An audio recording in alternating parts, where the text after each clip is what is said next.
నమస్తే welcome to Y news నేను Pushpa the news sponsored by Vyra family restaurant national highway Tetagunta నోరూరించే వంటకాలు అసలైన మసాలా దమ్ముతో అదిరిపోయే నాన్ వెజ్ రుచులు మీకోసం విచ్చేయండి Vyra family restaurant national highway Tetagunta Tuni మండలం కాకినాడ జిల్లా కాకినాడ జిల్లా తుని పట్టణంలో పోలీసు కార్డన్ సెర్చ్ ఆపరేషన్ నిర్వహించారు. టౌన్ సిఐ గీతా రామకృష్ణ పర్యవేక్షణలో ఎస్ఐ విజయబాబు ఆధ్వర్యంలో రాజీవ్ గృహకల్ప వద్ద విస్తృత తనిఖీలు చేశారు. సరైన ధృవపత్రాలు లేని 13 ద్విచక్ర వాహనాలను సీజ్ చేశారు. తుని టౌన్ పరిధిలో ఉన్నటువంటి రాజీవ్ గృహకల్పనందు మా తుని టౌన్ ఇన్స్పెక్టర్ గారు గీతారాం గారు అలాగే మా స్టాఫ్ అంతా కలిపి ఈరోజు కార్డినల్ సెర్చ్ నిర్వహించడం జరిగింది.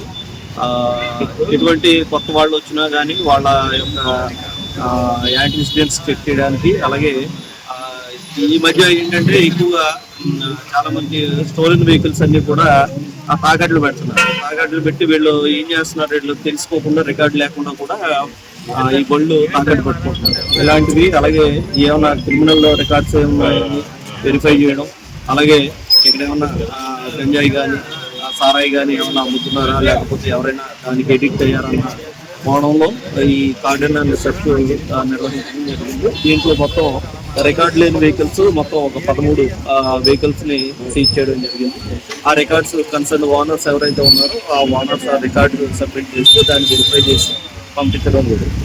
అలాగే ప్రతి ఒక్కరు కూడా ఈ బళ్ళు తాకట్టు బళ్ళు అనేది మాత్రం పెట్టుకోవద్దని చెప్పేసి పోలీస్ శాఖ తరఫున మీ అందరికీ సమయంగా ప్రార్థించుకుంటున్నాం. కాబట్టి ప్రతి ఒక్కరు కూడా ఎవరైనా మీ ఏరియాలో ఈ రాజీవ్ గృహకల్ప అంటే ప్రతి ఒక్కరు కూడా ఈ రెంట్లకు ఇవ్వడం ఎక్కువ జరుగుతుంది. కాబట్టి చాలా మంది ఏంటంటే హైడౌట్ కింద ఇక్కడ రెంట్కి తీసుకుంటారు. అలా రెంట్కి ఇచ్చేటప్పుడు ముందుగా వాళ్ళ యొక్క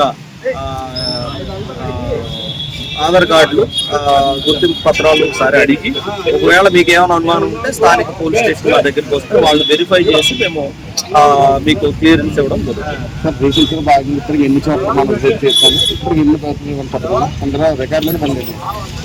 అంటే ఈ రోజు గురించి మొత్తం గురించి అంటే అలాగే ప్రతి ఆదివారం అనుమానం ఉన్న ప్రదేశాల్లో కూడా నిర్వహించడం జరుగుతుంది. ఎంటైర్ డిస్ట్రిక్ట్ లో కూడా ఒకేసారి నిర్వహించడం జరుగుతుంది.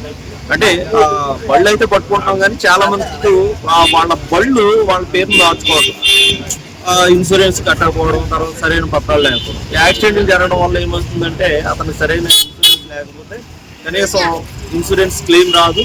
దానివల్ల మనం అప్పులు చేసి హాస్పిటల్ ట్రీట్మెంట్ చేసుకోవడం జరుగుతుంది. అలాగే ప్రతి ఒక్కరు కూడా ఈ బళ్ళు విషయాల్లో కూడా చాలా చిన్నపిల్లలకి ఇవ్వడం, వాళ్ళ మైనర్స్కి డ్రైవింగ్ ఇవ్వడం, నలుగురు ఎక్కడం జరుగుతుంది. కాబట్టి వాళ్ళు కూడా మేము హెచ్చరిస్తున్నాం. ఇటువంటి పరిస్థితులు ఏమైనా మళ్ళీ రిపీట్ అయితే మాత్రం కఠిన చర్యలు తీసుకుంటామని చెప్పేసి